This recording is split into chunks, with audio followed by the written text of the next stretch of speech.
Is this behind me here now the best luxury car in the world? Is it actually even better than the BMW 7 Series or a Mercedes S-Class? Maybe even more luxurious than an S-Class Maybach? We're going to find out here with the NIO ET9. This is the flagship of the Chinese automotive industry, and I can guarantee you that everyone will watch this video here in full length. Car enthusiasts and also car managers, politicians, and everyone who is interested not only in the Chinese automotive industry, but also the comparison between what the Germans can do and what this car is now able to do with all of its features. It will be super interesting, I can promise that to you. I'm Thomas, this is Autogefühl in 4K, full screen, full length. Let's go with our tour of the NIO ET9, and we can see it's a very clean look in the front. This is here a 60-hour polished ceramic blue paint. Yeah, and that's why I'm also wearing my Thomas Blue outfit here. Of course, also in full length. Really slim daytime running lights, and the main headlamp unit that is split and sitting underneath. This is also a matrix LED with a pixel function, so you can also project some light carpet on the road to communicate with the outside world. So a similar system, for example, used with Mercedes and Audi. You can have like a line showing you where your lane is actually, or for example, also signalizing that pedestrians can cross, or for example like that. So things like this, the communication with the outside world is picking up more and more. And one very cool feature I can always show to you right now. So it's the first time we can actually see that we can open the frunk, either with the voice activation from the outside or also here with the key, and it's an electric power frunk. Look at that here. And that's a practical solution because you don't have to double unlock it. You can close it here with a button again, or just hold it here on the key fob, and then it's closing again. It's the same mechanism that we see on classic trunks actually, and yeah, very nice solution indeed. So this Nomi voice assistant that is built in the NIO vehicles is also working now when you approach it, like let's say from the outside and talk to the car. In the side profile, the length is 5.32 m or 209 inches, and that means it's a little bit longer than the long wheelbase Mercedes S-Class, but a little bit shorter than the BMW 7 Series, but exactly this segment here. But it also has some technologies that we know, for example, from the little bit shorter Porsche Panamera, but even in a different way, because you maybe see that the standard height here is relatively high on that vehicle. And it has a hydraulic system that each wheel can be controlled individually. And that's a very interesting one, definitely. One glimpse already here. When I open the door, I go away. Here the sensors detect me, and then now it's opening properly. So one quick look already at the interior, soon more to that, of course, in depth to the interior. But back to the suspension system, the funny thing there is that the system we know from the Porsche Panamera, the Audi e-tron GT facelift and the Porsche Taycan facelift, it actually has an entry help that when I open the door, the car goes up, close the door, car goes down. For European users. Here it's the other way around. Like this one is the standard height actually, it's high. And this is when you close the vehicle. And when you open the vehicle, then it goes down. That Chinese customers get in easier, and that has more to do like with the standard body height. That's a very interesting feature. So I would probably guess that when we get this car here in Europe, maybe in 2026, then it will be probably the other way around again. At least they could program that with the software. And now you might say, like, yeah, Porsche has already presented that. So NIO has explained to me that the difference is that their system here can work on 40 Hertz, whereas the Porsche system only on 15 Hertz. So this one here reacts faster to what's happening underneath and on the ground. And the key is, or the goal is, to keep the car level at any time. So the wheels move underneath. You maybe also know like the old Citroën hydraulic suspension and so on. And like everything stays upright here, the wheels work underneath. So that's like the main character of it. And here, supposed to work even quicker than in the Porsche Panamera or in the Porsche Taycan. And also here, because the hydraulic pumps are built in the dampers inside, whereas with the Porsche system, they are like, separately next to it. That was their explanation to it. Here, this is the suspension demo where you can have this view of the vehicle. And now we also feel in the vehicle how the car is doing exactly what we see then here. And there's also the difference where the car would either be shaking with the standard suspension, and here the wheels are working underneath. We have a simulation what the car would do with or without the system. These are the famous Chinese speed bumps here, transverse bumps in the roads, and now the whole car is shaking. I really feel it. And now we're going over these bumps, and we just feel a little bump, what we like feel on our body, because the suspension is evening it out. So this is like a live action demo of what the suspension can do. You can feel it in the car. Here the rear wing, it can actually be retracted, goes up and down. When it's up, it also says blue sky is coming. This is like their slogan, because their founder once saw like the polluted sky in China and then wanted a clear sky with even more electric vehicles. That's the whole philosophy. Very clean design here. Also in rear light strip goes all the way through. This is, by the way, then here a thing like NIO in the Chinese lettering. So overall it works with a very clean design. You see this fastback rear. But the interesting thing is that it is not a fastback from the trunk opening. So if I open the trunk right here, you can see that from the exterior it is a fastback, but from here, from the inside of the trunk, it is just basically a normal trunk, which is not that large actually. I can soon also deliver you some measurements. And the reason for that is actually that they want to keep the NVH low. So when you have a sealed off trunk, it not so much heat comes in the car when it's really hot in summertime, and also the whole interior cabin is more silent. That's, for example, also done in other luxury vehicles. For example, also like, you know, Bentley does that a lot, and Rolls-Royce, that they really seal off the trunk, that it's getting even more silent on the interior. As for the battery sizes, taking the net figures is 95 kilowatt hours or 112 kilowatt hours. And you have a charging peak of 600 kilowatt DC for the big battery. It's like a little bit more than half for the smaller battery. Yes, but it's like just like a very short 600 kilowatt peak. Very impressive figure, but important more is like what's the 10 to 80% figure for the state of charge. And then it's about 15 minutes then for the big battery, and about a little bit less than 20 minutes for the small battery. So both is really quick. And the alternative for NIO would of course always be to use their battery swap. They have these swap stations, and then you can swap the battery in about 4 minutes. This is also the reason why you can buy this car here with and also without battery. And on the Chinese market, this will be sold at about 100,000 euros, like if you translate that into yuan, and even 87,000 euros if you go without the battery, plus then like a monthly battery lease. It will not come at that price at the European market, that's for certain, because also now like the new tariffs have been introduced and so on, but we have to see about that. Of course, this information is not out yet at this point. More facts: all-wheel drive, one electric motor in the rear, one in the front. 4.3 seconds is the acceleration figure from this all-wheel drive electric vehicle. 700 horsepower is the power output, and it also features a rear axle steering, and that reduces the turning circle to 10.9 meters. So for such a long luxury sedan, that's very small, very narrow. So the rear wheels then turn in the opposite direction than the front wheels. The like this really fast charging, by the way, is possible due to a 925 volt architecture. So that's really impressive. The battery chemistry, by the way, is NMC. So these are all the facts. Let's now check out the interior in depth. The car key also has a ceramic coating. And then here, the door handles are either flush or like that. They then come towards me. And then I press it here, and then the doors are opening. So when I move away, dual lamination for the windows here, both in the front and in the rear. I can already tell you so far. And inside of the doors, everything is wrapped. And it depends on the material. Here also on the inside, this is, I mean, it's rather hard, but it is covered somewhere. This is also a very clean solution here, for example, for the window levers, like here, for all the fours. And here you can also close the door again. And we also have a nice illuminated entry seal badge. Yeah. Oh, that's pretty nice. High floor mat here, look at that. Also reminds us like of a Rolls-Royce style. Really tiny steering wheel and flat buttons, and this is steer-by-wire. It has no mechanical link at all. It has electric backup systems, and that's the reason that you don't have to steer that much. So like when you go like half away, this is the full turning of the wheels.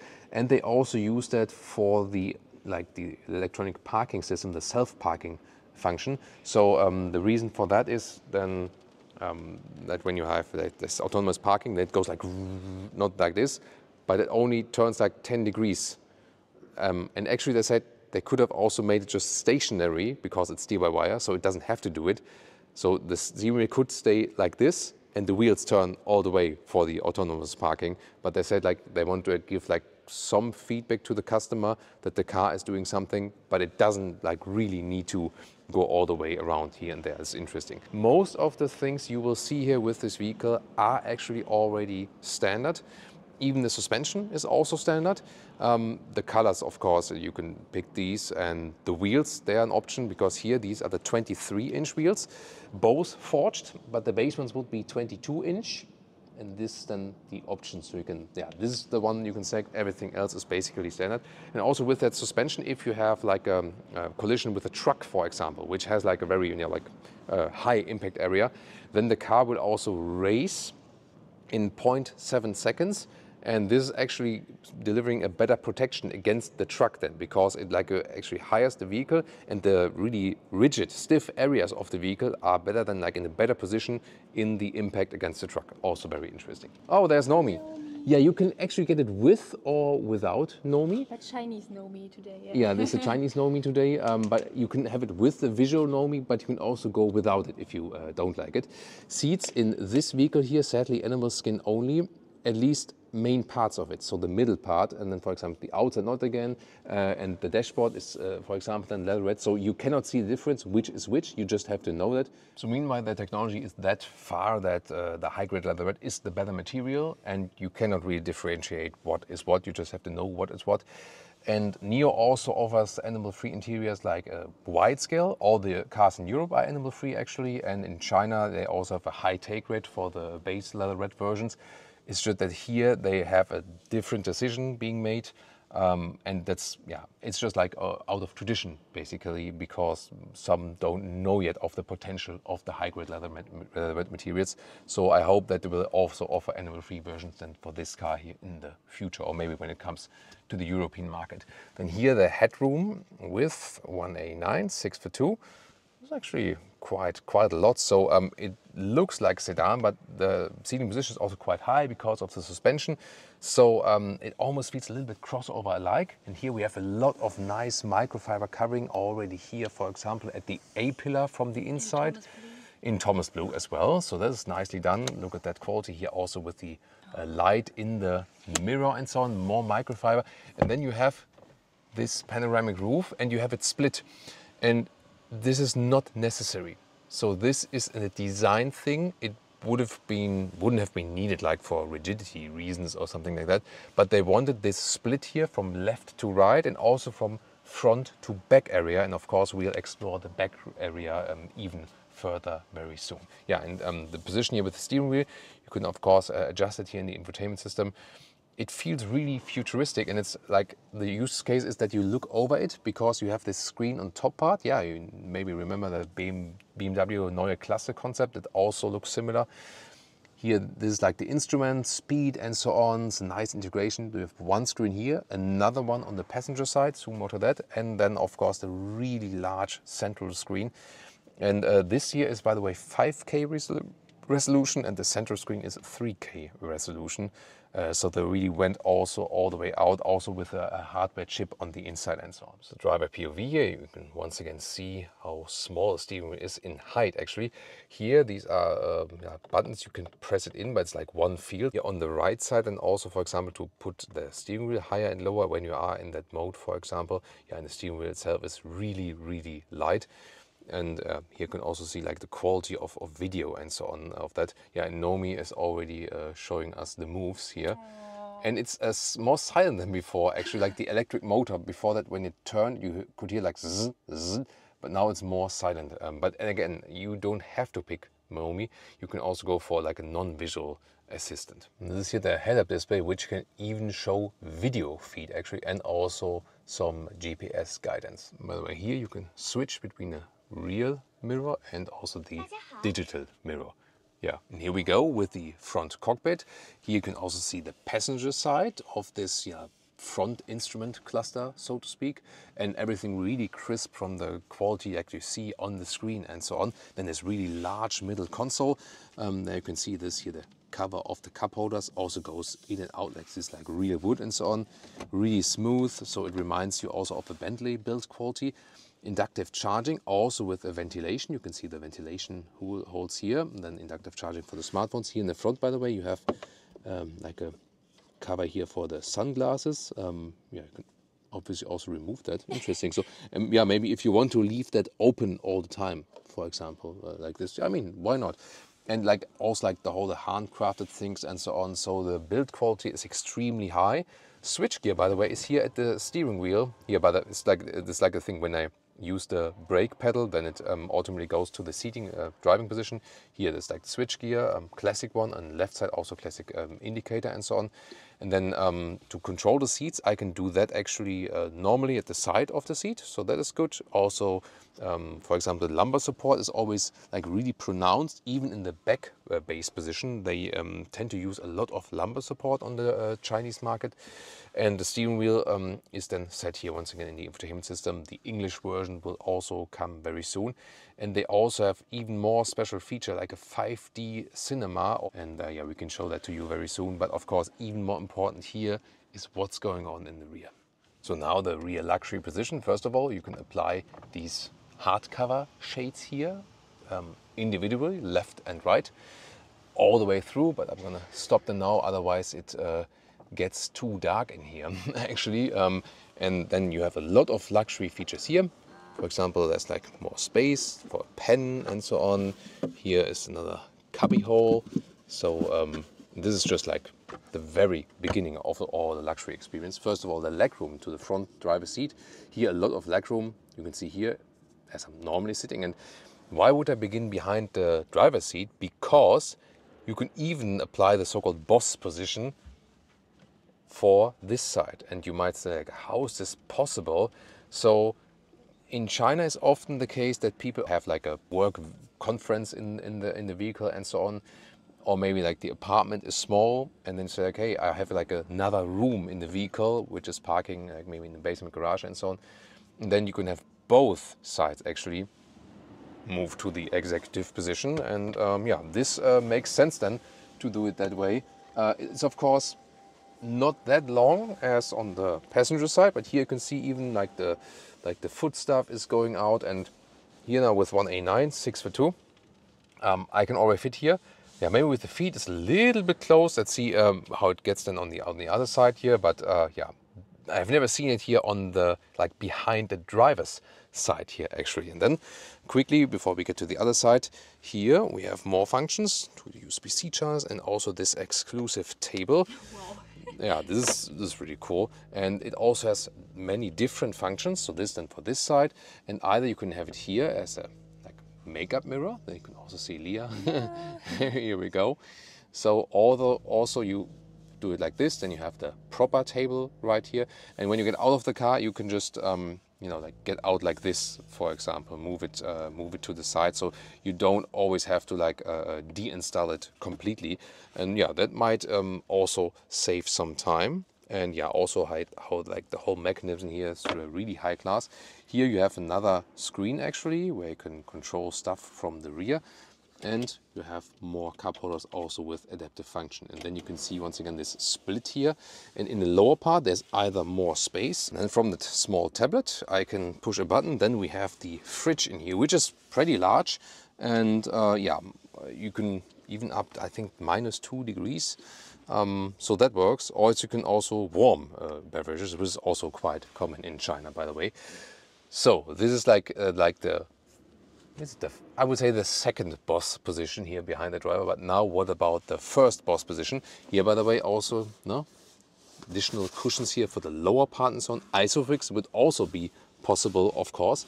Now the question is, yeah, I've already taken off my shoes, and the car is a living room, so I can also move around in my living room. Here's the high floor mat here, and then you can see one more time, this is the standard setup, and then I push one more time here on the boss button. Let's see how far that one goes then. And I mean, yeah, look at that, this dual setup here. This is really crazy. And then this one goes up here even for my feet. And let's see if there is really a length difference. So, okay, that's interesting. So this one then goes higher a little bit. You see here the difference there between the front seats each. And this one is really like the one thing that I need. So now actually I can completely stretch my legs. In the S-Class, you don't have so much length in space. Even in the S-Class Maybach, I sometimes struggle a little bit, although that's longer wheelbase. It has to do with the seat also, how it turns. In the BMW 7 Series, I can also totally stretch my legs. In the Audi A8L, it works as well. I'm not sure. We probably have to go back to the 7 Series video to see if I have more space there. But yeah, definitely good space here, and I can totally relax. Or then have maybe a chat with my business partner, or maybe a chat with Leah when she joins me then here. So yeah, that should fit for Leah, like, you know, lengthwise. So why don't we try that out? Well, now Leah has joined us here, or me, and she can also show you how to open and close the door from the rear. So there we go, you press on top there, and yeah, this is then our dual work setup here, or dual snuggle setup. Yeah, I think we've never seen that here in that kind of way, right? So that's nice, yeah. That's really cozy. I always like simple controlling here of the shades, by the way, and here also they go electronically up and down. Inside. Oh, inside as well? Yeah. Ah, that's cool. And you just have to press here the window lever, so this is to lower the window, and then one more time. So not everything has to go in the screen. That's pretty cool, actually. And by the way, Leah can also play the Queen for a second, because you maybe see it also from the inside. Here, this last pillar, this has like this additional length right here. And the reason is, we now switch the camera and Leah plays the Royal Queen. So there it is. So Leah sits here and no one can see who she is. And then, like when the paparazzis are, you know, getting the photographs and so on, there we go. So in the moment the door is opening, the paparazzi cannot see that Leah is in there. So the view is blocked, and only if Leah wants to be seen, then she can move forward and say, yeah, I want to be seen as well. And now welcome to the 5D cinema. You can already see it's shaking. Now the AC is coming, and you could also use 3D glasses. That will also be possible. And then like 4D for the vents, you can maybe hear the vents coming. And the fifth dimension then is that the car is shaking with this adaptive suspension then. And we're watching now here like a Mario movie. I have blurred a little bit that we don't get any copyright issues here for the camera. But there's a Mario movie here, and then depending on what happens, now they get, for example, into this cart here, and like here the car is reacting to that. You know, like here's like an action scene, and now we're like shaking in the car, and you can already see from the outside that the car is moving. So this is a very immersive experience then, when you know that you're actually feeling that. And yeah, you don't need a 5D cinema for that. You can just be here in the NIO ET9. This is definitely a very crazy thing to do. So I'm not sure if you maybe get sick after a while when it shakes too much. We had that in the Porsche Panamera, for example, when we had like the demo on that, or the Audi e-tron GT facelift. But it's definitely a fun thing, and I mean, Chinese customers will probably love that, because they spend a lot of time in their car, also stationary, and then this additional form of entertainment. You can be here, everyone can be fully packed in the vehicle, and then you have like more action scenes, and yeah, the car just reacts to that. You always, when there's action happening, everyone is shaking here. So yeah, that's really, really funny. By the way, here on the top, this is the LiDAR, the laser sensor in the middle part, and on the outside, even more cameras, of course, different sensors here all around this vehicle. They prepare it already for level 3 autonomous driving.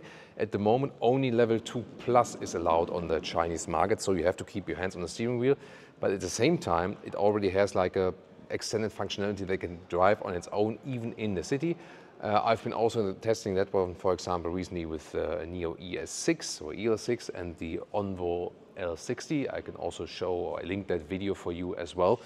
Then you can have a glimpse of that. But they already prepare it to a stage when, yeah, there's a different regulation and so on. And this is, of course, in here like the most sophisticated iteration of these systems they offer so far.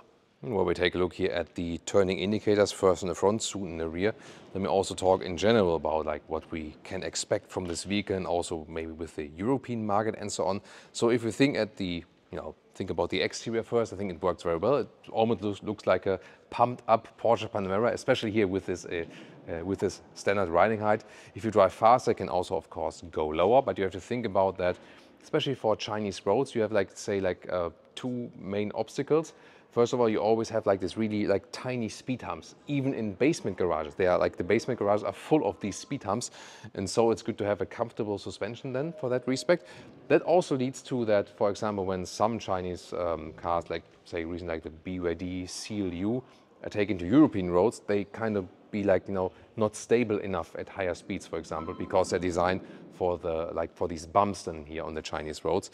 But then this suspension can actually do both, hold the car stable and be comfortable at the very same time. And the second challenge is when you drive over like a bridge, which is really has a strong curve. Some cars with very soft suspension try to get imbalanced, and that's also a thing that will not happen with this suspension then. So these are two main challenges. In the rear here, the turning indicators, you can see also slim, really wide integration that you can already see them here from the side profile.